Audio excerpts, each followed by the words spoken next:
Hey everyone, welcome back to Realpolitik. Today we are going to be talking about the latest developments in Ukraine for March the 11th, 2023. Alright, so let's get right into it. So the most significant development is that in the Avdiivka region, in the Avdiivka sector, the Russians have taken over the settlement of Krasnohorivka to the north, the northeast of Avdiivka. So Krasnohorivka is right here, and if we go back in time, you'll see that just yesterday the Russians did not control Krasnohorivka. Now if we go back, today is the 11th, so if we go back to the 3rd, about a week ago, they did not control Vesele or Krasnohorivka. So let's just go forward. And you can see they took over Vesele, and then they took over Krasnohorivka. So anyways, what they're trying to do, the Russians, is they're trying to create a pincer, and they're trying to encircle Avdiivka, just like with Bakhmut. Now we're going to look at the live UA map, and the live UA map actually pro-Ukrainian map, it doesn't show any of the recent progress the Russians have made. You see here I've drawn it in blue. Now looking at this map, we'll see that basically the road right here, I'll just show you this road right here that connects to Avdiivka, right? The Ukrainians can't use it, so this is not an option, right? So using this highway right here, the H20, connecting to Krasnohorivka and then using that road is not an option, right? So the Russians are essentially preventing the Ukrainians from resupplying from the east. All right, so if we go to the west, southwest, you'll see that again, this map doesn't show the latest updates that all the other maps are showing. Specifically Vodian, the settlement of Vodian. Let me just zoom in. So with Vodian, you see that on this map, doesn't really show it, but the deep state map, which is also pro-Ukrainian, it does show it, and all the other maps show it as well. So right now what the Russians are doing here is they're trying to move towards Pervomaiske, and they're just trying to cover their flank by doing that, right? And in general, the whole idea is that when we're talking about the west side of Avdiivka, the Russians want to move up north. There's fighting close to the outskirts of Severn right now, the settlement of Severn, and the Russians want to move north, right, and eventually get to this settlement, right, Lastokine,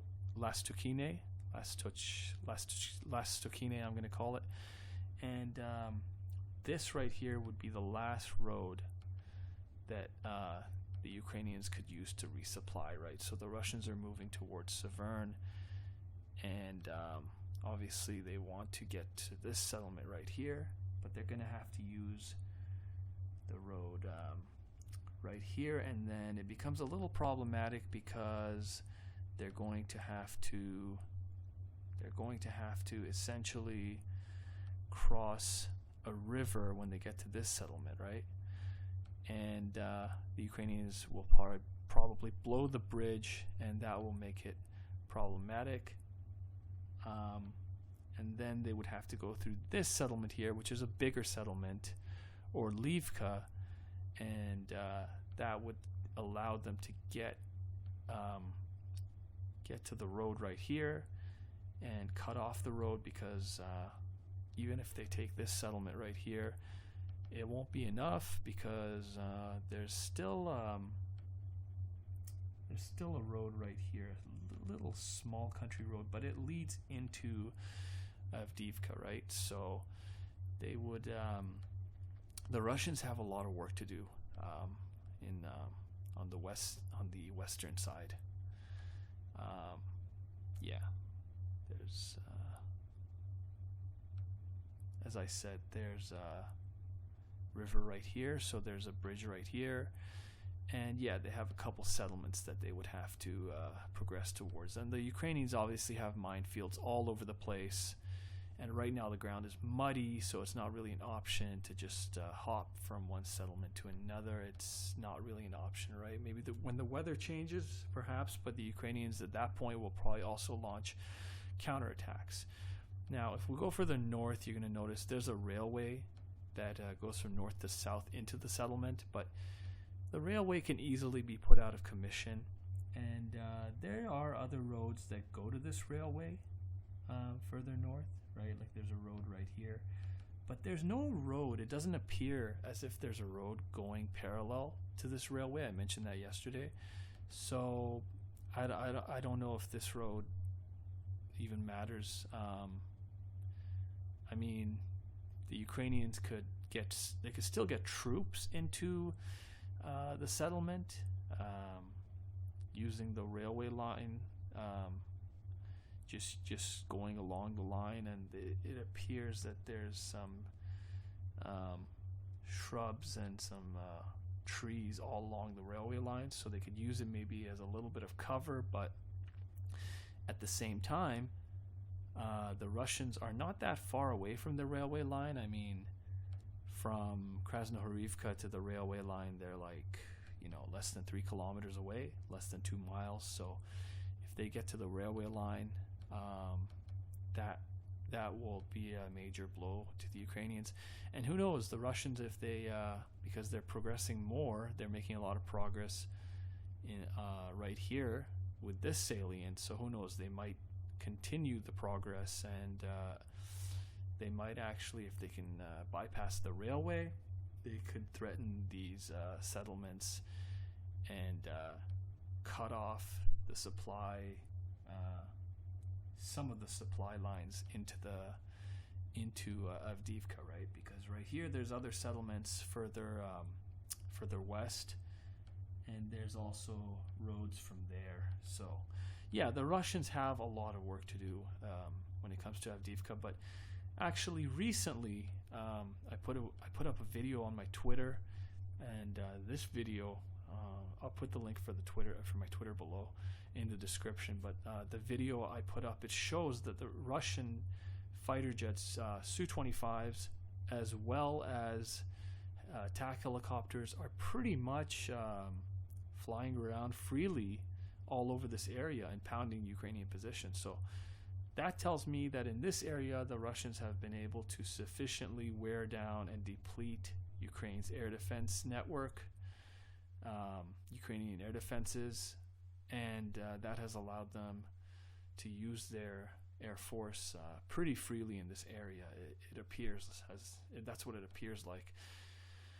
Now, aside from Avdiivka and Krasnohorivka, the settlement of Krasnohorivka that they've just taken, let's go to Bakhmut, and let's use this other map, actually, the deep state map. In Bakhmut, not that much has really changed. I mean, in the last couple of days, the Russians have basically taken the town of the settlement of Dubovo Vasiliivka. Sorry, I just zoomed in right there. So this is Dubovo Vasiliivka. If we go back just to the 8th, today's the 11th, right? The Ukrainians say the Russians attacked this settlement something like more than 36 times, was it? Like over 30 times before they were able to take it.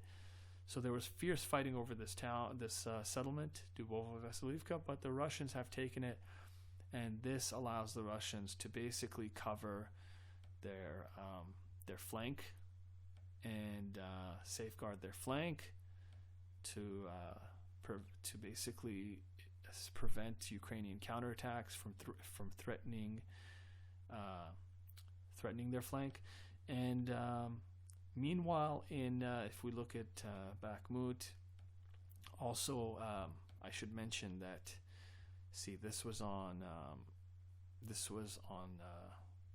wait a second. Yeah, this was on the 10th, and you'll notice right here, east of the Bakhmutska River, the Russians have also consolidated. They've mopped up any remaining pockets of resistance east of the Bakhmutska. And actually, what I'm hearing, according to reports, some Russian troops, the Wagner assault units, have actually been able to cross over. Now, all the bridges, what we've heard is that all the bridges have been blown, but somehow they crossed over.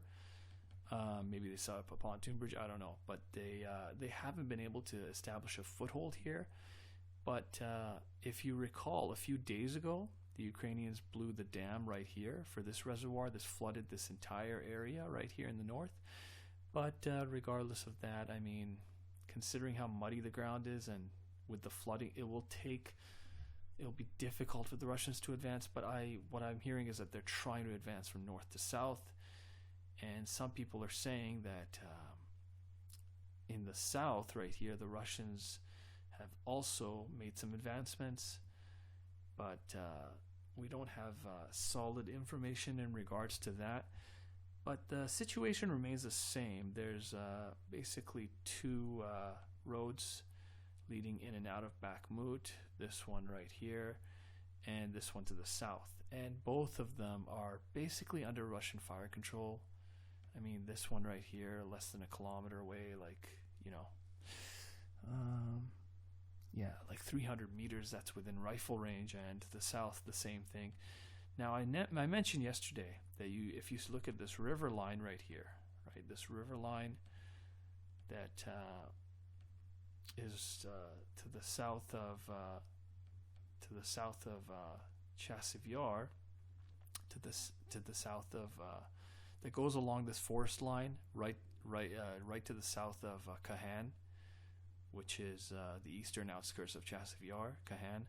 So this river line, this map shows that the Russians don't have a foothold here, right? But if you look at the deep state map, bring it up to date, and you see the river line here, right? You could see the river line, you could see the forest, and this map and every other map shows that the Russians do actually have a foothold here. So I don't know why this map is not showing it, but anyways, that's something that this should be noted. Aside from that, today there was actually I uploaded it on Twitter, or did I upload it or I retweeted it? Basically, there's footage of a Ukrainian armored vehicle going through this road and passing by the remnants of that MiG-17 monument that was right here, I believe, somewhere here. Anyways, the armored vehicle passes by here. So yeah, supplies can still get in. I mean, these roads can still be used, but it's really hit and miss. I mean, using these roads, snipers might hit you, artillery might hit you, drones, but I mean, some supplies can obviously still make it through. But at the same time, there was footage released, I think, yesterday, and that footage showed that as the Ukrainian armored vehicle was making it into Bakhmut, trying to make it into Bakhmut, there were tons of armored vehicles and tanks destroyed on the way, like half a dozen or something I could count. So, the struggle over Bakhmut continues, but it's really a difficult situation for the Ukrainians, to say the least. The Russians, they're basically pushing through, trying to take Kromove, and you can see that settlement here, Kromove. And if the Russians are able, I mean, realistically, in both Avdiivka and Bakhmut, the Russians are just like one breakthrough away from completely encircling the Ukrainians, right? They're just like a good breakthrough away from completely encircling the Ukrainians, right? So it's a very dicey situation for the Ukrainians. Now, I'm just going to move on. Let's go further up all the way to the north. And you'll notice on this map, we're going to compare this map. Okay, so this is Kupiansk right here. Get rid of all that. So this is Kupiansk right here, okay? Kupiansk, and you see where the line of contact, the red, is on this map. I've drawn in the blue, the dark blue, lighter blue. I don't know how to describe it. Anyways, on this map and every other map, you will see that it's a little different. I mean, okay, let's get rid of that. Oh my god, let me just zoom in, zoom out again. Okay, so this map, right? Oh my god. Okay, so this map, we have Kupiansk right here, right? You see where the cursor is, and the line of contact is right at Liman Pershi, right outside Sinkivka, right? And then we look at this map right here by Rybar. We zoom in. Here's Kupiansk, Liman Pershi, Sinkivka, right? But on this map, we're gonna zoom in. You can see Kupiansk right here, so we zoom in, and I've just drawn it in, right? Sinkivka, Liman Pershi, Liman Pershi, and Sinkivka. So I just drew it in approximately, but they're right outside Sinkivka. Right outside Sinkivka, they control Liman Pershi. Right, they control Liman Pershi right outside Sinkivka. All right, so yeah, this is what every other map is showing. What the Russians control.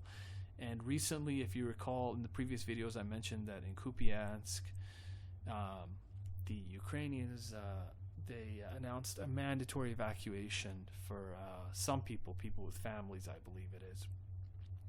So the Russians are getting closer, inching closer, and the fact that they announced a mandatory evacuation tells me that the Ukrainians are not certain that they can hold on to this territory for that much longer, but that remains to be seen. Okay, so I've drawn in the difference right there, and we go further to the south, and we get to Crimea. Now in Crimea, there's been a lot of videos that I've posted on Twitter that that you can see on Twitter. Crimea, or Kremenaya as they call it, and double N both times, I believe, for both spellings. And you see this bulge right here, right? And you see this whole forest area right here, right? But we look at the deep state map, and you will see it's, oh my god, why does it do that? Okay. And you will see with the deep state map, it's a little different. This is the line of control and the gray zone right here, in between the green and the red. And you see this this lake right here that's part of the part of this river. And looking at the, let me just okay, just 1 second. So yeah, basically you see the shape of this, right? And you see here it's a lot further away, so I've drawn it in again. And if we look at it here, yeah, it's, see the deep state map and Rybar's map are showing the same thing. Pretty much every other map shows the same thing. There's so many maps out there, but they show this bulge extending really close to the lake right here. But of course, with this map, the live UA map, they're not showing it for whatever reason. But Krasnohorivka, the Russians are claiming to control as well. And recently, the Russians, they've released a lot of footage. They seem to be making headway into the forest, right? And this map obviously shows it. I mean, the deep state map shows that they have some foothold in the forests. And this map as well shows that they have some foothold. Some footholds in the forest. Serebryanka forestry, right here. So yeah, the Russians seem to be advancing, and apparently they're mostly coming across mobilized personnel in this area, from what they say. And a lot of these Ukrainian soldiers they captured, they claimed that they were just mobilized and they had minimal training and a few days or maybe a few weeks, a week or two, and then they were sent to the front, which is sad to hear. There was also on my Twitter, I will put the link below again, and you could see Ukrainian soldiers going into a nightclub in Kiev and giving people summon forms, right? They're basically summoning you to basically you're being conscripted, right? So anyways, that's the situation with that. And finally, if we go further to the south, Vuhledar or Ugledar basically more or less remains the same. But again, as I mentioned yesterday, the only roads in and out of Vuhledar are to the south, right here. This road right here, right? This road, right? I'm just putting a line through it. So this road right here, and I'm going to put a line through this road right here. And these are the only two roads in and out of Vuhledar, right? Now, the Russians are really close, and their last assault on Vuhledar failed miserably. They actually got right here, but instead of entrenching themselves in this area right here, they actually decided to attack the city head on, turn south and attack the city. Anyways, the Russians ended up losing something like 50 tanks and armored vehicles, and it was actually a disaster for them. But they did make a lot of headway.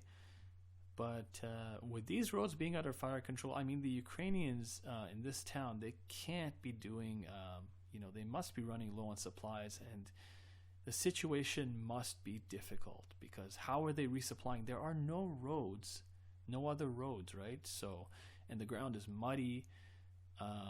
So I don't know. The situation is fluid in Vuhledar, that's for sure. And as I mentioned yesterday, right before I end this, in Marinka, city of Marinka, the fighting is fluid. It's back and forth, but the Russians, after a few months of fighting, they control most of the city, right? But the Ukrainians are holding on here, and just like in Vuhledar, they're holding on. Basically, the issue is that if the front line in Marinka breaks, or if the front line in Vuhledar breaks, that might open the door to the Russians expanding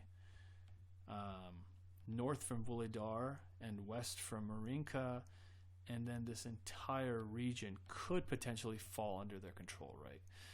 And for Avdiivka, what's important about Avdiivka, encircling Avdiivka, what they're trying to do, encircle Avdiivka, why that's important is because Avdiivka is like a little bulge, like a salient into the Russian lines, and that actually allows the Ukrainians to bombard Donetsk. They've been bombarding Donetsk for years now, and civilians are bearing the brunt of it. And you can see that's like 8 kilometers or 5 miles.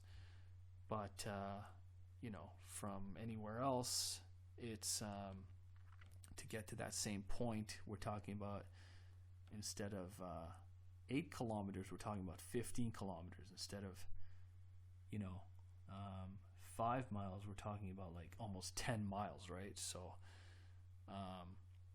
it would be good for the civilians of Donetsk if Avdiivka were to fall, because it would be more difficult for the Ukrainians to bomb Donetsk city, right? Anyways, guys, that is it for today. If you watched till the end, thank you very much. Please like and subscribe if you disagree with anything I've said, or if you just want to comment below, share, and I will see you in the next one.